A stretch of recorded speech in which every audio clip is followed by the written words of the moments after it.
Characters Day, and I can only imagine how they are arriving. We'll have Tinkerbells, Mickeys, Snow Whites,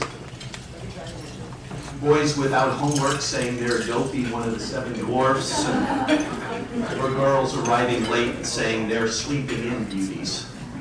But it's all fun.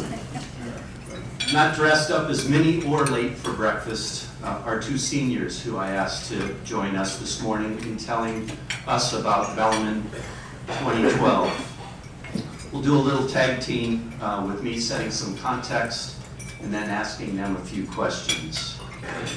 But please at this time join me in welcoming 2 really nice and very accomplished members of the class of 2013, Ms. Gajana Wade and Sepho Lafau.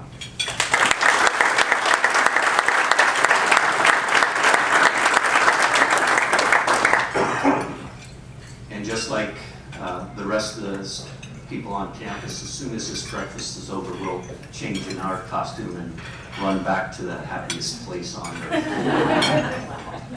Let me tell you what I saw a few weeks ago as I was walking between the buildings on campus.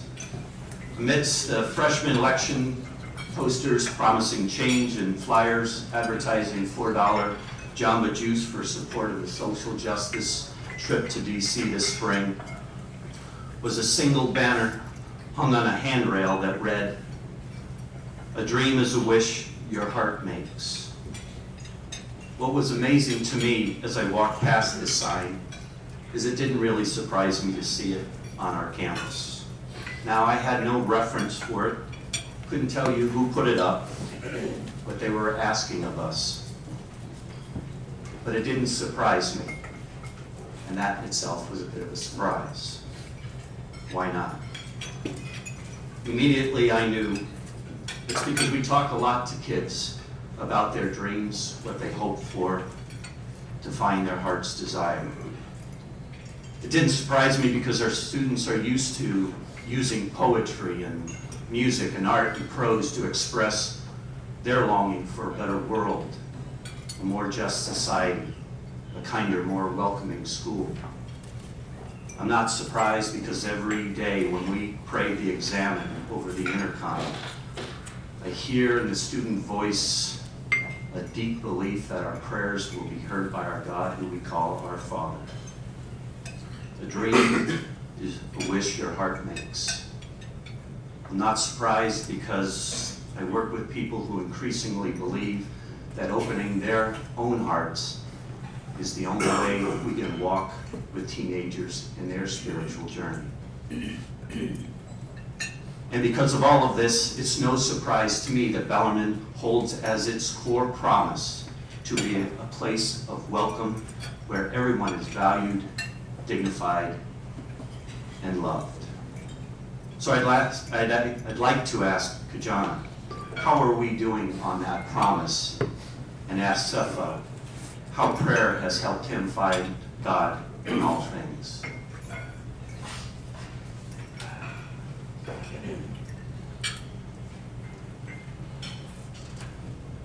So, as far as Bellarmine valuing all people, I feel that overall, we really are doing a great job of that. And we can really see evidence of that in the amount of clubs and activities that we are involved in. If a club doesn't exist at Bellarmine, even if you're a freshman, you can start your own club. So looking at the community service activities we get into, ranging from going to New Orleans or going to a diversity summit nationally in Denver, Colorado. We are given these opportunities from people of all different ranges and economic backgrounds. And for me personally, as a minority student, the diversity office has really made it possible for me to come to a school like Bellarmine. And it's giving me so many opportunities to go places and be a part of things that maybe I really wouldn't have had the opportunity to do at another school. So overall, I feel that Bellarmine really is a place that values all people and makes it possible for people to have the opportunity to take advantage of things that they're interested in. And if they don't have it, have the opportunity to make it happen at Bellarmine.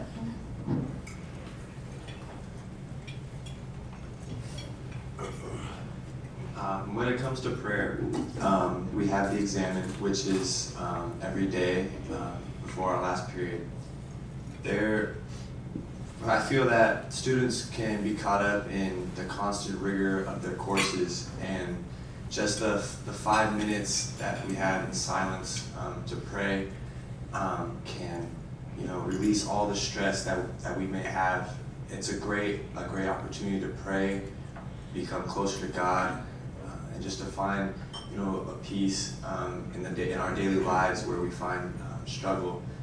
And it's just time to, release all the stress and everything, that may be going on in your every day that, you become lost in.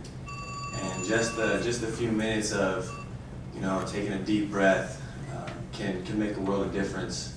And God, in the quiet times, can be found.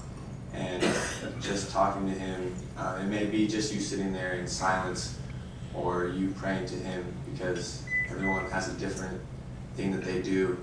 But in that time of quiet, we find God, and it helps us, through our day, through our activities, through school, through your activities after school, and then the rigors of homework, and then going back through it every day of the week.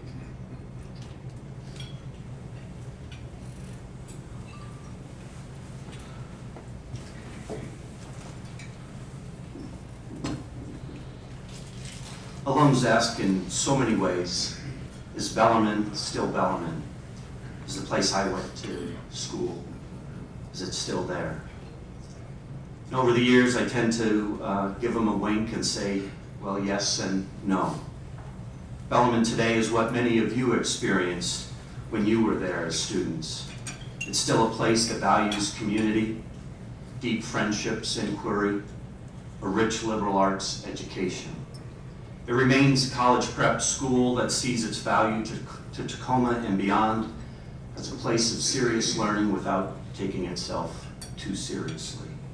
We still have a structured curriculum that exceeds the state requirements, goes beyond the National Common Core, and yet paradoxically, we find our structure liberates and the rigor makes easier the next set of academic challenges that our students will face when they leave us. But we've come to know over the years that 4 years of English and math and science is merely a start. Researching red tide in Quartermaster Harbor, building a robot, publishing in a literary magazine, starting a nonprofit, are the applications that deepen, enrich, and make our students the kind of curious thinkers they are. Social studies, religion, languages, and the arts remain essential courses, just as they were for you. But increasingly, these subjects move our students beyond our 46 acres, beyond traditional religious and cultural borders, towards greater global understanding, insight, and empathy. We are different now. There have been no previous Bellarmine students who Skyped with Spanish-speaking kids in Colombia or used iPads in their classroom. These are young people today living deeper into the 21st century. And even as I say this, they are still part of a tradition from an institution that for over 85 years asked them to be men and women for and with others. Because we know this kind of learning, deep, passionate learning, occurs when people's hearts change because of encounters with others. And when I say others, I mean others including the marginalized, those who live on our edges, those who Jesus described as the least of my brothers. There's a photograph that hangs in our library wall when you come onto campus of an African-American man taken by a student who was on the streets as part of his community service project. This photograph captures broken pores and perspiration and the suspicion of a vulnerable person.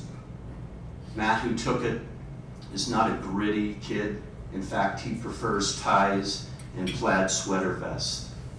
To know him and then to see his work is to understand our sense of a Bellarmine educated student. It is, as Thomas Merton wrote, to be educated means to have been exposed vulnerably to the transformative events of an engaged life.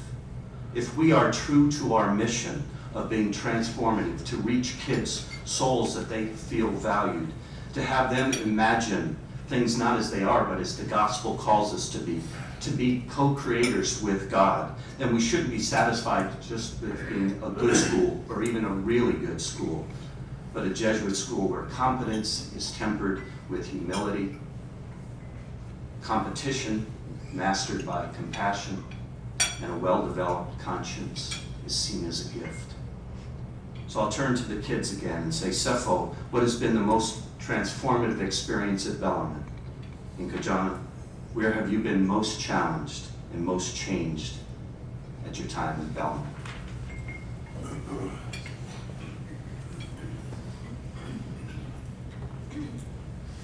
Well, for me, the most kind of changing experience for me at Bellarmine would have to be Encounter. For those who don't really know what Encounter is, it's a junior retreat. And being on Encounter as a junior, and this past weekend, serving on Encounter, it's changed me a lot. You know, going on it, you feel the love that you feel that may not always be there. It's a time where we slow down the distractions of school and, you know, your family life, whether that be or your extracurricular activities. It's a time to get away with your friends and, you know, to just feel at peace. Sometimes we all don't always feel that love that surrounds us and isn't openly shared with us. And to feel it, it makes a world of difference in people's lives. And to go on Encounter as a leader and to help change people's lives, juniors' lives in the junior year, that is very, you know, kind of hard when you're getting prepared for SATs and ACT.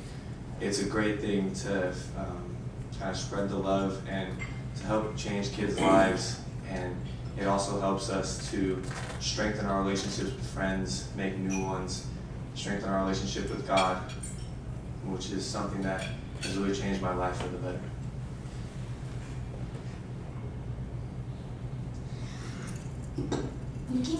Looking at the greatest challenge I feel coming to Bellarmine was that I transferred to Bellarmine my sophomore year. So my freshman year, I actually went to a public high school and to Foss. So coming from a single parent household, low income, to Bellarmine was a completely different change, as you can imagine. So learning to adapt to a new environment, to the new academic rigor, because these classes are hard and it's definitely college prep school.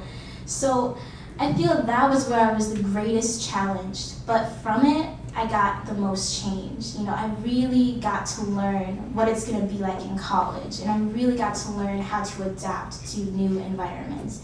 And also, like Cepho, I feel that I was the most changed with that new incorporation of religion into my education. Going to things like the Encounter, where, you know, you can be at your lowest of low, but having people around you who love you, who know you, you know, and actually getting to see that they know you and that they love you. That was one of the most changing experiences for me as well.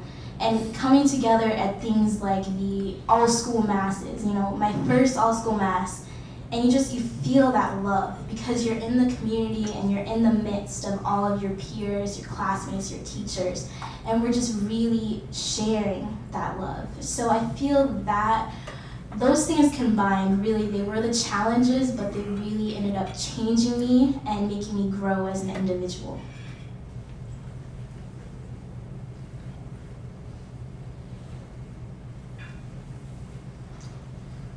I think to be fair to these two, I need to ask the same questions of myself, and maybe I'll take the risk and ask you to consider these questions. In what ways have we been changed by our relationship with Jesuit education, with this greater Bellarmine community? Bellarmine has been a transformative community for me for over 30 years. I've grown up here in many ways. I was married on our campus. My kids baptized in St. Aloysius Chapel. and later both of them graduated from here.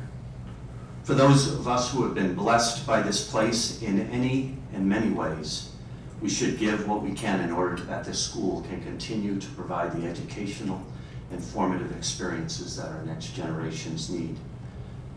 Your presence, our presence this morning, is a sign of our willingness to make Bellarmine what it can be, what it should be, and what these two young people need it to be so they can be who the world needs them to be. Our generosity, your generosity, and giving from our abundance will help form in all of our kids a lifetime of gratitude. Quite honestly, annual giving is about accessibility, program excellence, ongoing faith formation, developing leaders modeled on Christ. Our dream needs your heart, your prayers, and your gift. You've seen the promise of that kind of dream in these two young people as they've spoken this morning. I'd like to invite you to come up for homecoming because you'll see it played out 1,000 different ways in the lives of our student body. You'll see that mission is still alive on the Hill. As a way for the three of us to thank you, I'll just ask them to come up and answer one last question. What does their future hold for them, and how has Bellarmine helped make that dream a possibility? We'll start with Gavin. So my future, if it actually happens and I can make it happen, would be to go to an out-of-state university along the coast still, hopefully, and I'd like to major in business management and administration with focuses on international relations and entrepreneurship, with minors in music theory and composition, Spanish, and East Asian languages. Yeah, I know it's a lot, but I can do it. Hopefully from that, I would like to be a global business owner, and I love traveling, and learning about different cultures, learning different languages, and I love music. So to just grow on what I'm doing now, as a side project, I do work with a nonprofit that I created to put arts programs back into schools. So that I just want to build on that because I feel that the arts has been something that I found as a passion for me and has really helped me to learn different outlets and things that I really love. So I want to give that to students. So I would definitely like to build on that. And Bellarmine has really helped me do that with the amount of things that we have, that Bellarmine has to offer. The amount of clubs, FBLA, the amount of different events I got to go to. Like I said, the National Diversity Summit, I got to go to Denver, Colorado free. Like, to have that opportunity, it's amazing. So Bellarmine definitely has given me so many different ways to travel, to explore my interests, and to just really get ready for the next step of going to college.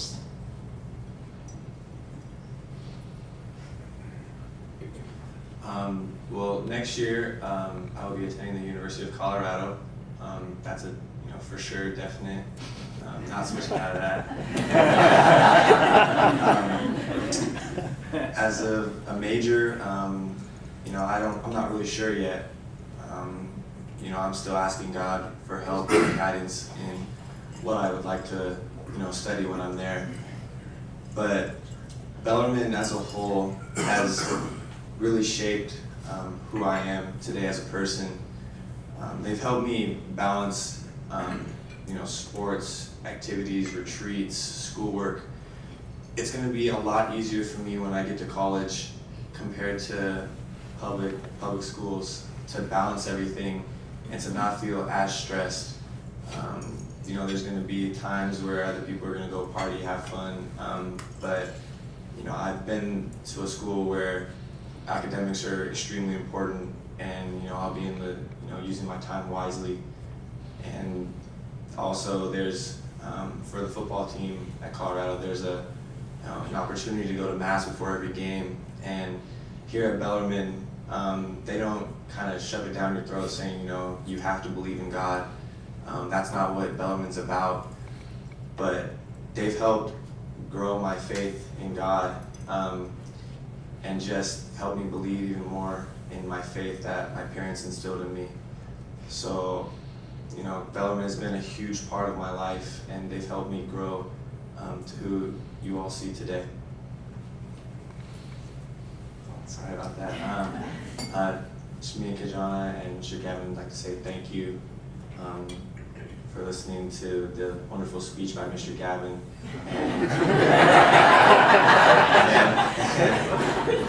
And the questions that me and Kajana answered. Thank you.